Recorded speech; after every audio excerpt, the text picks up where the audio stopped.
In this episode, we're talking about a couple games by solo devs that definitely deserve your attention.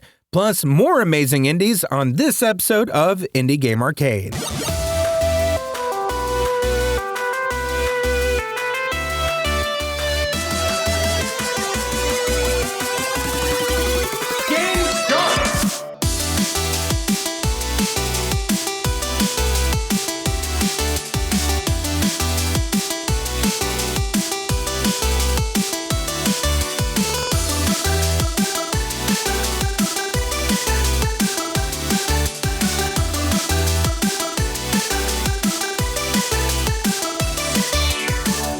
Welcome back to Indie Game Arcade, a podcast that deep dives into the latest and greatest indie games. I'm your slightly awkward strategist. My name's Chris. And I'm your champion of noob slaying nonsense, Joseph. Follow my train of thought here. I had an ADHD moment. It was the idea of like noobs, and then I started thinking about like casuals, and then the idea of like casual gamers, and that like is usually, used as like a lot of gaming bros will call anyone that doesn't play like extraction shooters and like, Call of Duty casuals and stuff. But I'm like thinking about it. I was thinking about this today and I'm like, isn't it kind of backwards? Cause like to me, I'm like, if you only play like one genre, like if the only thing you play is like FPS, like AAA extraction shooter kind of stuff, doesn't that feel more like you're a casual gamer when like you don't even like try any of the other genres and stuff out there? I don't think it's quantity as much as it is like skill level that this is referring to. I think it's a skill thing, not a I play this many games, because there are people who just play Call of Duty who would totally shame you for being a noob. I 100% agree with that. They will shame me. In fact, like I would shame myself if I caught myself playing Call of Duty, to be honest. That's just me though. But you have been playing a game called Noobs Are Coming. Yes. That sounds dirtier than I meant it to. All right. Let's talk about it. Game start. Noobs Are Coming. Let's see if I can even get through this now. Oh my God. Noobs Are Coming, released November 27th, 2025, developed and published by Overboy, retails for $7.99. And for a quick description, this is a brutal, synergy-driven arena roguelike where you play as the final boss, combining roguelite, bullet hell, and action shooter mechanics for hectic, chaotic runs. So this was one that, did you hear my voice crack a little bit there? Can you tell I'm still sick a little bit? Yeah, I definitely can. Because I can hear you breathing sometimes, like, I'm out of breath just talking. I'm out of breath here. I brought this one up when it first was in early access. I remember that. I don't remember when it was. And there was like stuff I liked about it, and there was a lot of stuff I don't want to say a lot of stuff. There's a few things I didn't like about the combat at the time, but I have not gone back to see if any of those things had been remedied. So I'm just very interested to hear from you what the landscape of the game looks like now, because like I'm in love with the art style of it. That's what drew me into it to begin with. But the execution I wasn't 100% on board with at the time. Yeah, I didn't play the early access because I just don't play early access games. But This one seems like it was in early access for a very short time. And I was surprised to see it actually have its 1.0 release just last week as of this recording. Yeah. Again, it was just one that I had on my wish list waiting for like next year at some point for it to maybe come out. And then to see it pop up, I was like, oh, cool. Let me just try it out for the first time. And I got hooked right away because of how similar it is gameplay wise to the Brotato game, which is one of my favorite, like, I don't know, like bullet hell sort of horde survival, arena shooter kind of games, or arena survivor kind of games. And like, I love how condensed it was. It's one of those that's like a reason that I wouldn't play Vampire Survivors for a long period of time is just because like those levels are large and expansive, and it's like, that's cool, but it's like, when I'm playing this type of game, I'm not trying to explore. I'm trying to just like kill things in a ridiculous way. And that's what Brotato offered me, was like, oh, I can have like 6 machine guns on this like potato shaped dude. Awesome. Like this is going to be fun. And that's what this has as well. The same sort of style as far as like the combat goes, where you're stacking weapons up to 6, depending on the character. There's a centipede character who can hold up to 12 weapons. And so it just gets to like points of insanity. And it is just like a chaotic top-down action roguelike in the way that I like. The runs are short, like usually up to around 30 minutes for like a full run. And there's 43 characters. You start with like, oh my God, you start with 3, and you have to you're usually just unlocking like one at a time. There are various things that can like have you unlock the others, and it'll tell you like on the question mark slot, like what you need to do to unlock that character, which I appreciate if I'm trying to get one specifically. But yeah, like there's just so much to this game, and all the characters, as simple as it is, like all the characters have like a slightly different kind of style to them. Like there's a worm guy who I just really hate playing, a Wormator or Wormator or something, because the way that his weapons attach are like down sort of his sides. So it's like you have to kind of like think about it almost in a snake-like way, instead of like just you as a central source of chaos. It's just like, okay, my gun, this big gun that I like is on my ass, so I need to make sure that I'm walking by someone and like pointing my ass at them, or else like I'm not going to hit them with the good gun, or hit them with like the good axe that I have, or whatever the case is. Yeah. And that's like having to think of it in a completely different way based on whatever character I'm playing, because they all have, just like in Brotato again, like they all have slightly different styles of play to them that changes up the gameplay and really like makes it fun to just like jump in and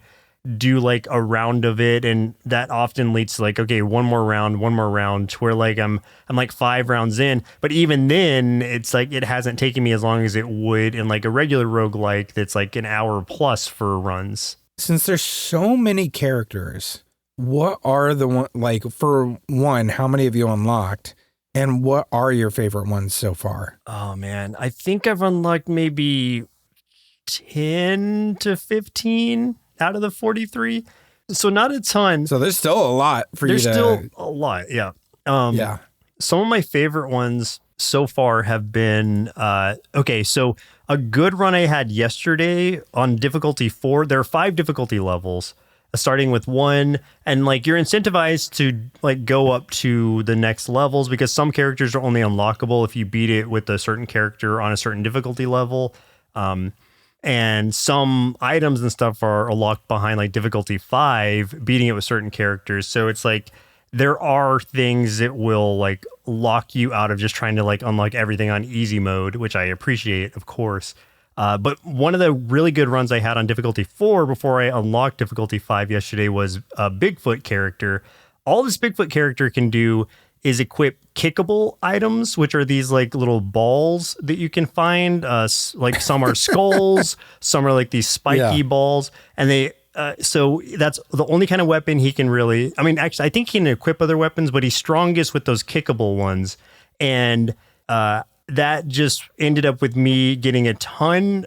Getting all 6 of my slots filled with the little kickable things, and then increasing the unit amount by the count, which is getting these like items that increase my count, which makes it where after I get a certain amount of the count items or value, it'll basically like double the amount of items that I have out based on whatever item I'm using. So it's like that 6 turns into like 12, or I think it's like a ×4 multiplier on some of them. So it's like turns into just like a ton. So just my screen was filled with all these different like soccer ball things that I was just kicking around and just like taking out enemies with. And that was just really fun and like frantic. And stuff like that is just really like the chaos of it all is really the appeal of it. And like you were talking about on last episode when we were talking about cross blitz, with the even if it doesn't work out the kind of build you're setting up, sometimes it's just fun to experiment with it and see what happens. And I think this is a perfect kind of example of a game you can really do that with in a way, because there's some really interesting mechanics to it. Like one of them are these different plants these like plant monsters that you can get, and the way that they work is they just kind of plant themselves all over the level in different areas. And you have to have also either a watering can or some kind of water-based weapon to water them so that they will hatch. And they make the tomatoes and stuff. The tomatoes, the carrots, the cactus, things like that.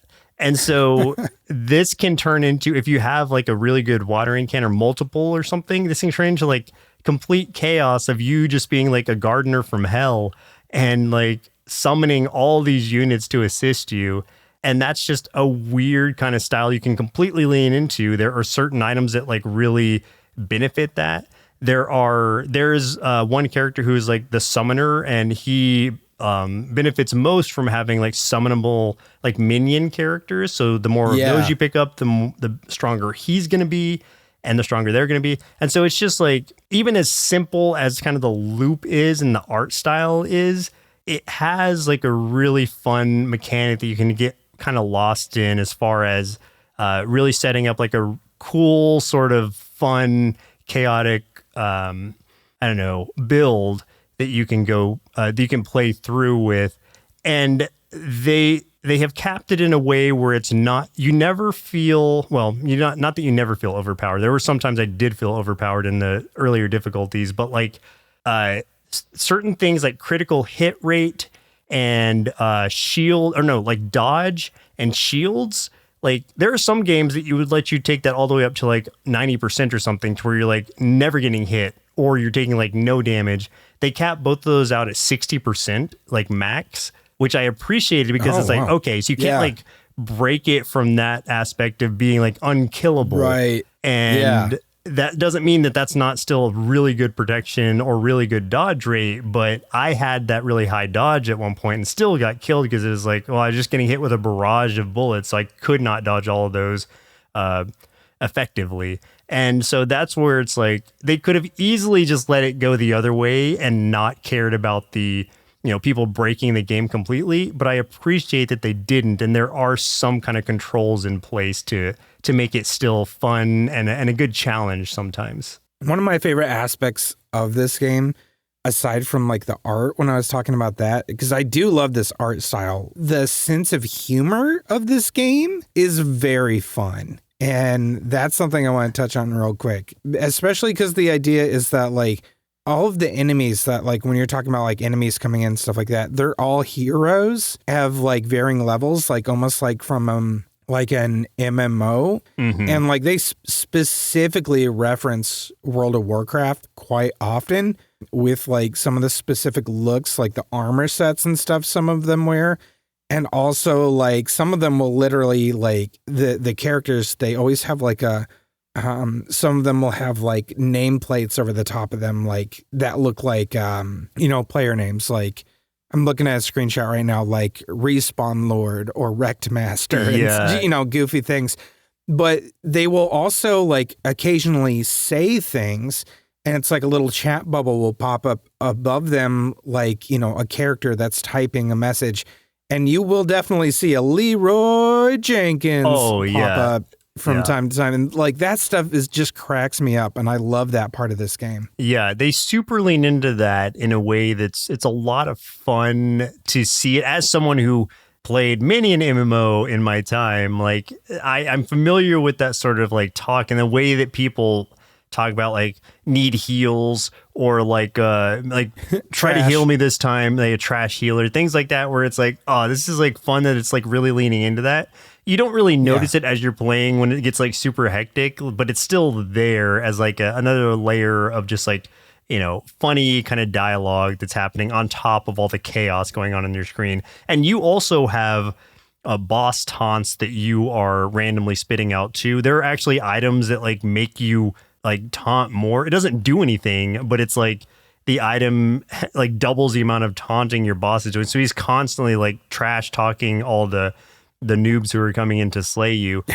One of the inner like run bosses is like In the South Park episode, like the guy sitting at the computer, like yeah, in the WoW episode, playing against Cartman or playing against the boys, like the way that he looks. Or better comparison would be, remember in the Gumball episode where he turns into that, like, oh my god, yeah, when he's playing that RPG thing, yeah. So it's like the stereotypical representation of a nerd, like a big fat guy with glasses. Like he's one of the boss. I can't remember what his name is, but it's like Noob something. But it's just funny the way that they are really characterizing these things. And it adds a lot of like flavor to this game that I just enjoy the core concept of. So that's just a nice like icing on the cake. I love that so much. It's good. What was it that you weren't enjoying about it in the early access? I think it was like something to do with like I could only attack from one direction at all times or something. Oh, yeah. That's definitely not like that, because it is like they're attacking all over the place. So maybe that was fixed. That would have been annoying, actually, if that was the case. I think I'm fairly certain that was the issue. Because I remember I always had to keep like coming at the enemies from a specific angle. That's right. I do remember you saying that. Yeah, I guess they've changed that then, because I don't think any weapons do that now. Sweet. All right. I might have to give it another chance then, man. And not play early access stuff. I introduced Callie to this type of game with this game. And I was like, hey, like, try this out. You might like it. And she has been playing that, like, every time, like, we're not playing something together. Like, after she gets home from work, I usually see her jump onto this. And she'll send me, like, screenshots of a crazy run she had or something.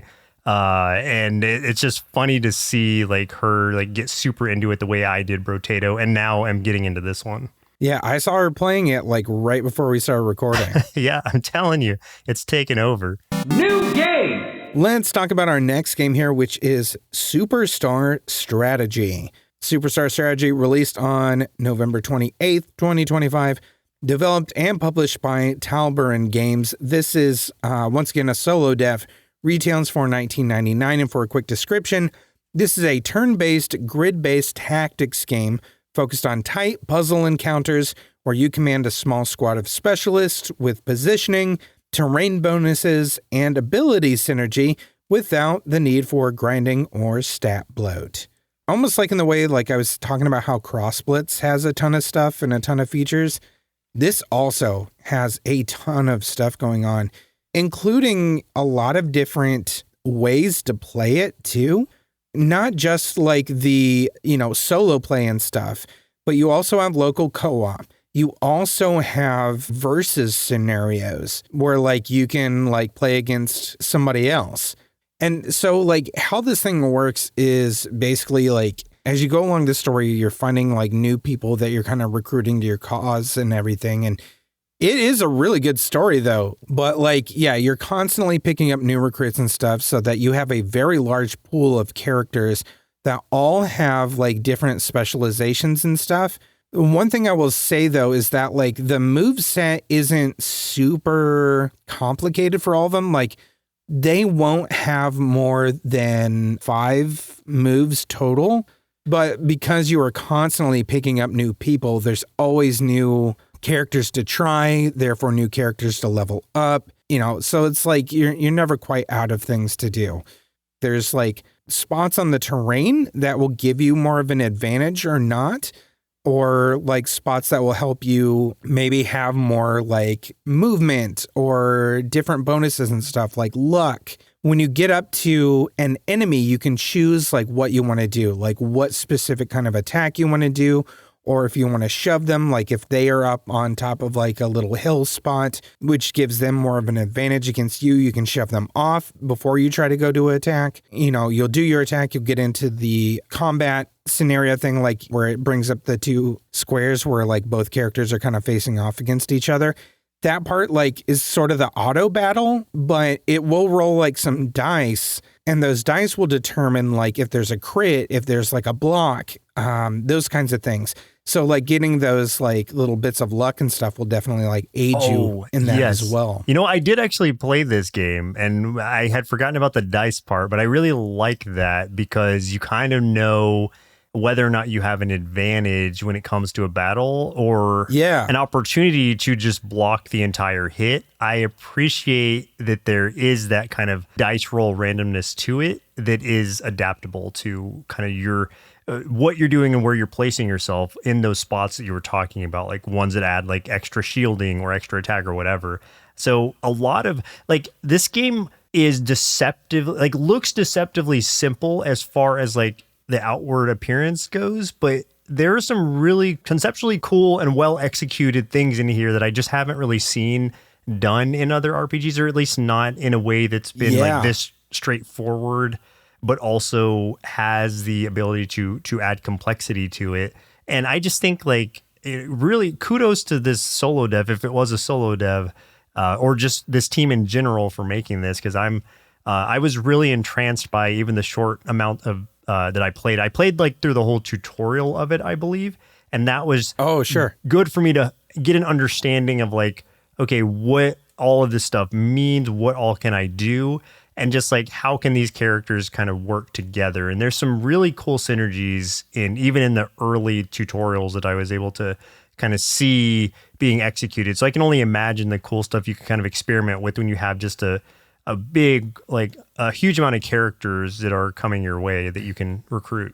Yeah, the archer is one of my favorites. Like he's really, really good. He has an ability where he can keep like increasing his range. I mean, you're sacrificing doing an attack, but like I like to build up his range because then when I get close to an enemy, I can keep him from like, anywhere near getting hit, and then really let loose on like other things, especially if I have a buff from like, there's a bard character and she has a buff she can do where she plays a song that can like up your attack damage and stuff. Like, man, those two paired together do so much damage. It's crazy. I read that there was a vampire healer who steals the life force essence from the enemy to heal his teammates with. That was just really interesting. Yeah. There's so many cool characters. And a dog. Yeah, there is a dog. You get Charlie, the dog. You get him really quick. And he's a character that you're playing as too in the same way with different skills and stuff. Oh, yeah. That's awesome. All of these characters, and you have to recruit them too. Like, and I love they make it part of the game, like the story and stuff. Like, you go into like this, map, this part of this encounter, something's going on, and you're seeing part of the story play out, and maybe this person comes out and they're having a squabble with somebody else, and something goes wrong, and they get attacked, and it's like, their health is getting drained because they're under attack over here and you're on the other side of the map, and you're like, oh man, okay, so like I'm doing this thing, I have this objective, but I need to also, try to get all the way over here and recruit them too. So it's like, oh man, who do I send all the way across the map? Because not all of them are going to be fast enough. It's really fun. I've been having a blast with this, honestly. And I think one of the things I like about it the most is, one, how approachable this is. And the idea that the UI and the idea of the stats and the attacks and things are simplified down to such a level that I think onboarding for this is very, very easy. And is a really easy onboarding specifically for the genre of game, for like tactics and stuff, because it doesn't go nearly as deep into the character-specific kind of stats and everything like that. Just because you have so many different characters that do different things, you can just mix and match and try things. That said, I do think there's quite a bit here for veteran players like you or me to also get a lot of enjoyment out of it as well. And I am quite a bit right now. It's got so many new things and new ideas for me to play around with and experiment with. And just a really fun story too, like I said, to go through, and that's very, very intriguing and well written.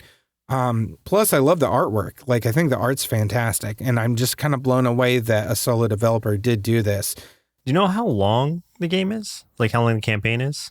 I honestly have no idea. I don't know. But like a part of me hopes it's kind of long because because I'm really, really enjoying it.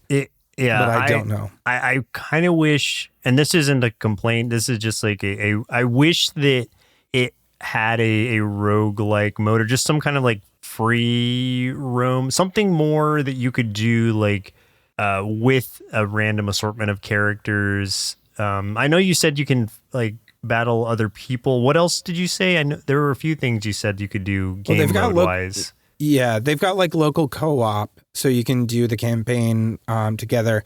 And then they also have like some kind of like versus mode where I think there's a mode where you can do some random battles and stuff like that. And then I think there's a mode where you can play like against each other, like friends could play each other and stuff. Yeah. I guess if I remember correctly. I guess the random battle kind of thing is what I would kind of want from it after like I finished the campaign. If there was more that I wanted to do to just have fun with that system.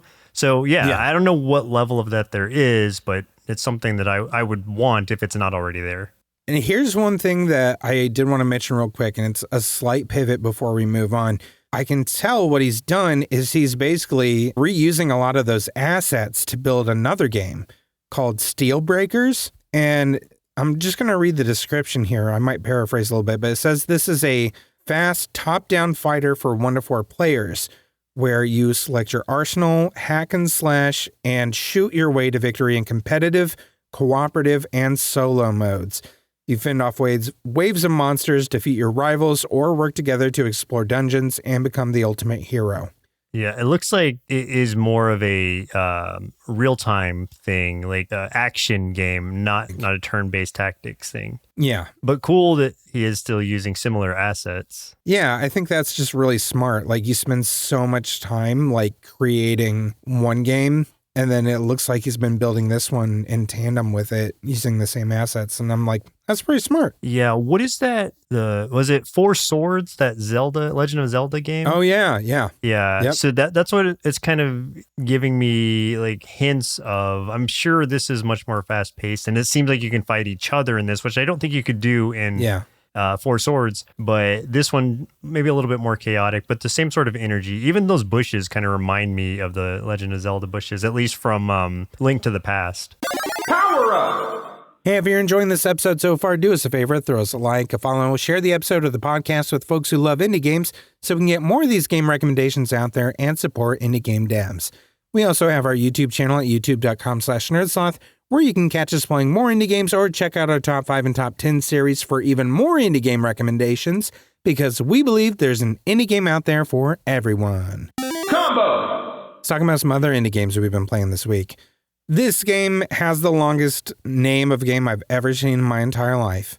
It's called My Wife Threw Out My Card Collection, so I bought a dump to find them all. Oh yeah, I've seen that one. Okay, but yeah, tell me about it, because I feel like I would bounce off of it just based on what I think the gameplay is. Would. Okay. I bring this up. One, I had a bad experience with it, but I'm bringing it up for a very specific reason. So this is a first-person sim about buying a junkyard, digging through all this trash to recover your lost trading card collection. It's very much in kind of that vein of a game about digging a hole, like silly premise, incremental upgrades, while doing something that's like borderline kind of cozy gaming. Here's the thing. This game has a lot of problems, which is unfortunate because I think it still could be a really interesting game. Because I like the idea, you know, as much as like I know the gameplay loop that it already like offers is not one that you would be into. But I played it for a little bit, and there was things about it that I was just like, you know, like getting into the zone of things is kind of fun in some aspects. The problem is, one, I kept running into glitches. That, you know, that sucks. Two, there is a lot of problems with the balance of the upgrades where like you get one upgrade and I think it creates an unintended negative effect on your gameplay until you get another upgrade. Because some of those upgrades are like strength. So then you pick everything up faster. But then you need to be able to, well, you refuel by drinking beer in this game. That's great. I love that. like then you have to like upgrade how many beers you can hold or how much energy beer gives you. And it's like those switch so drastically when you get one of those upgrades that it just does not feel good unless you can like get like all those upgrades at the same time. None of this you're saying sounds like something I would want to play, no matter buggy or not, balanced or not. It's just like, I think this game would work for me if it was like I can collect these cards and I can play a card game with them. But if all I'm doing is just like digging through a dump to collect these cards just to have them, that's not appealing to me personally. Here's the thing that I thought would be fun. Maybe you get those upgrades and stuff, but each card you collect gives you some sort of perk. That would be fantastic. I don't think that's what this game does. I think that would be really interesting and also give more incentive. People who like collecting things or like who achievement hunters in a way, but like you're just going through. This game is a game about doing all the things that are side missions in other games where it's like, oh, let me go collect all these stars in Mario, like Super Mario 64 or something. I think it scratches that itch that like, you know, there's a lot of people that play things like Power Wash Simulator. Oh God. Yeah. That's not necessarily my itch, but I know a lot of people that are really into those games. Like one of my closest friends, Power Wash Simulator is like one of his favorite games to unwind with right now. Like he plays it every day. Here's the thing though, like I played this game for like 2.5 hours. I didn't find a single card. What? So that's insane. Yeah. And here's the thing, folks, the horse won't race if you don't dangle the carrot a little bit. You gotta have something. You gotta have something. Cause like, let me tell you, I can't play any more of this game. I can't because like I'm not getting any reward for the time I'm putting into it. Yeah. I'm just getting frustrated. But like it can be fixed. All of these things can be addressed and fixed if the, you know, dev so chooses to like, you know, do those things. All right. So I'm going to talk about a game that we mentioned at the end of the episode last week, which is Holder of Place. This is one that came completely out of nowhere for me. It is another auto battler, weirdly enough, but this one is a roguelike card battler game. So you're doing sort of this deck building. I mean, that's all you're doing. You're doing this deck building and then setting these cards up in a way where as you go up against the next enemy, they're set up in an optimal way. That the way you have all your abilities and everything, it's going to, you know, work out. It's going to beat the next enemies because the way that it goes is from left to right, your cards will attack and then the enemies will also attack you. Your cards from left to right. So you're going to want your tankier people on the left and your weaker people that just have stronger attack on the right so that they will be hit or killed last, because until the enemies are defeated, it won't move on to the next one. Enemies or allies are defeated, it won't move on to the next card. So if your first card is able to tank a lot of that damage, then your other cards get to go incrementally many more turns, because it'll go like through all of your cards, then all the enemy's cards, and then like all back to yours. The way that it's set up is like a dark sci-fi fantasy kind of tale and like a ruined kingdom. Yeah. And it has like, it looks cool. The coziest feel to it. The music is so calming.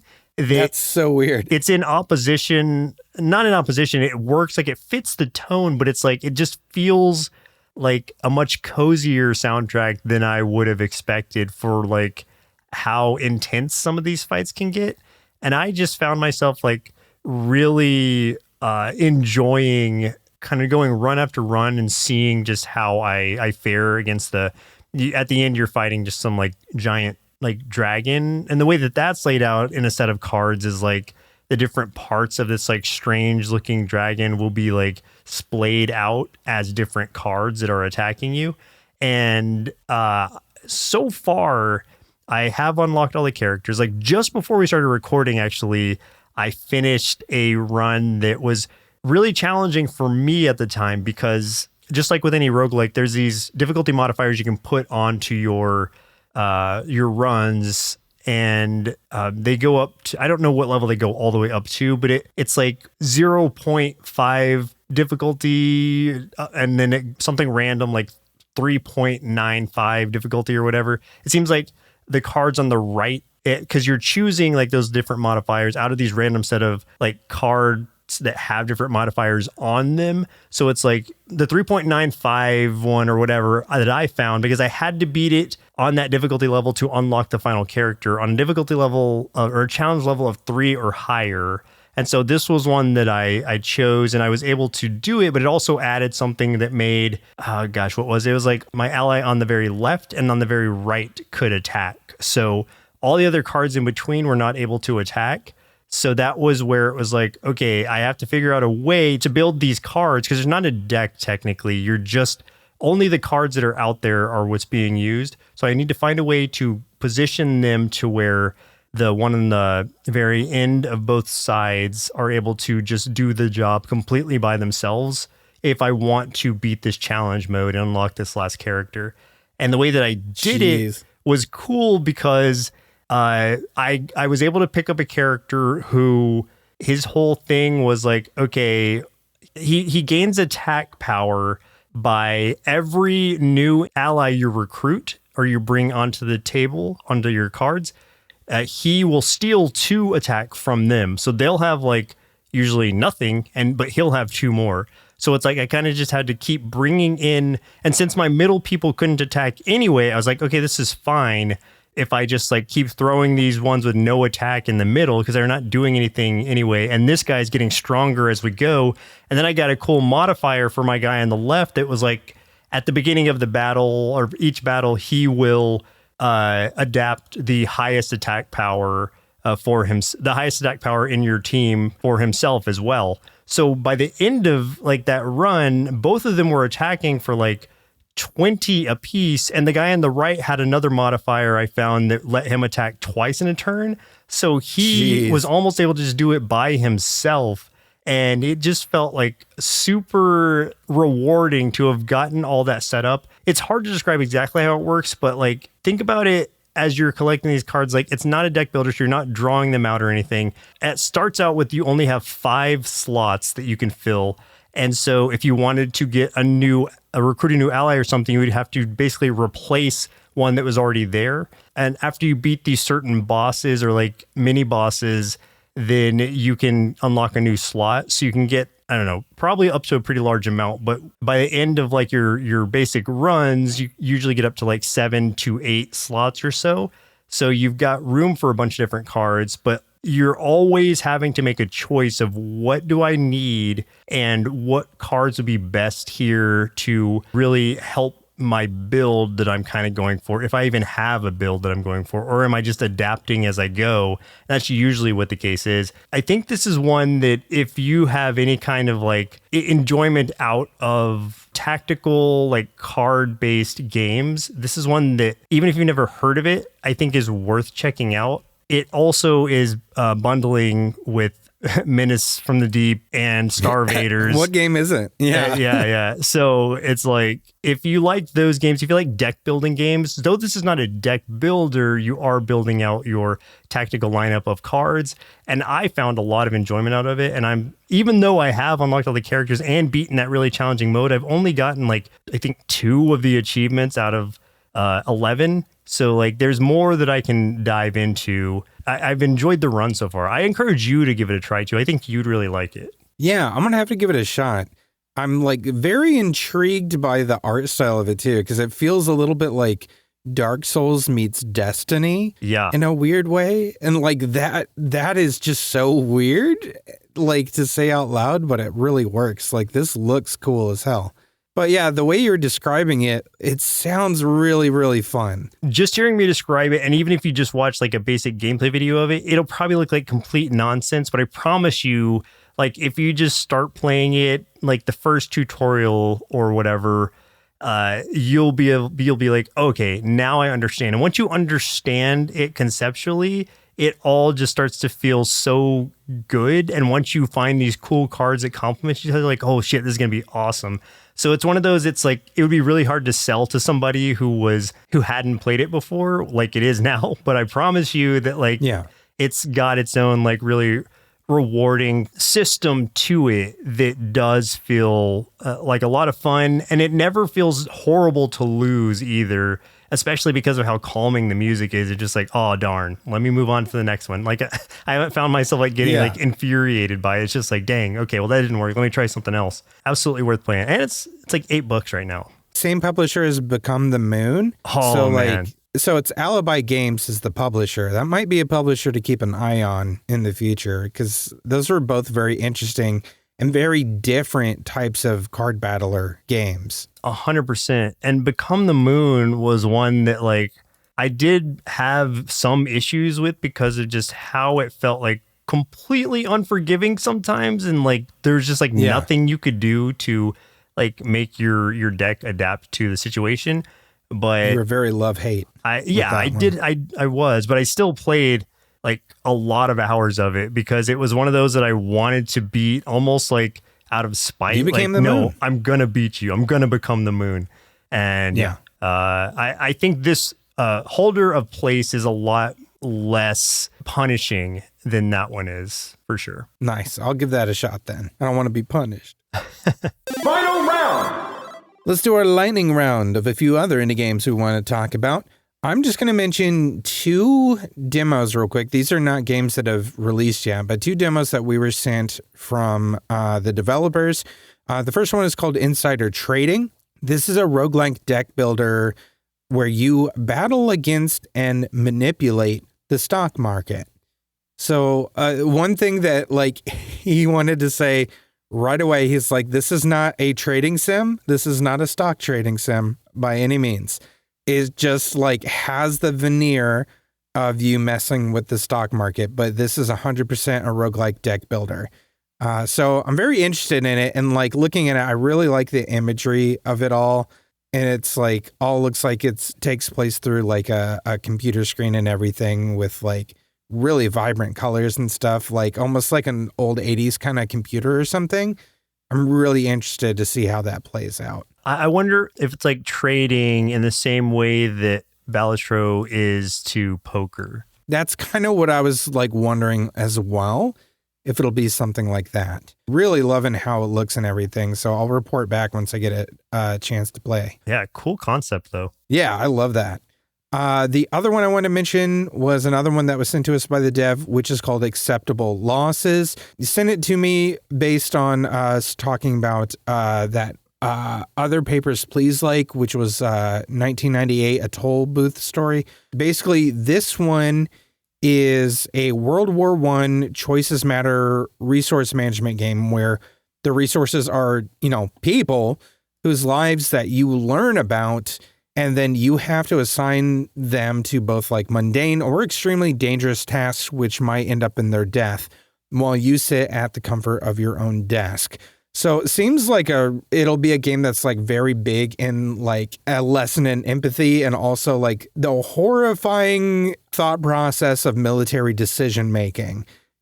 So I'm very interested to check this one out as well, especially because I do love those games, as we kind of talked about, where there's a lot of like physical media. Yeah, this one looks really interesting as far as it all taking place like on a table essentially, and you were just like filing through different documents to kind of present the choices to you. Visually, it's very appealing and maybe detaches you a little bit from the true horrors of what's actually going on. But I think once you actually get into it, it will probably start to feel like, oh man, like I really need to make sure I make the right choice so I don't like get this whole squad killed or something. Yeah, like I'm seeing one thing and it's like you see like a letter or something and like a picture of probably like this person's daughter and stuff. Oh, and no. I'm like, oh God, like am I seeing this dude's like life and then I have to send him into like maybe a suicide mission of some kind? Like, oh man, it's really going to mess with you. So, Yeah. It's like, do I let this guy go to the suicide mission or do I send a whole squad that's definitely going to die? And then it's like, oh man. Yeah. Oh God. I don't even want to think about those choices. That'd be impossible to make. Yeah. Well, you can do it through the safety of this game and not send anyone really to there, but Fair. It's going to be really interesting. Yeah. And acceptable losses. That's a very apt name for it too. Wow. Yeah, exactly.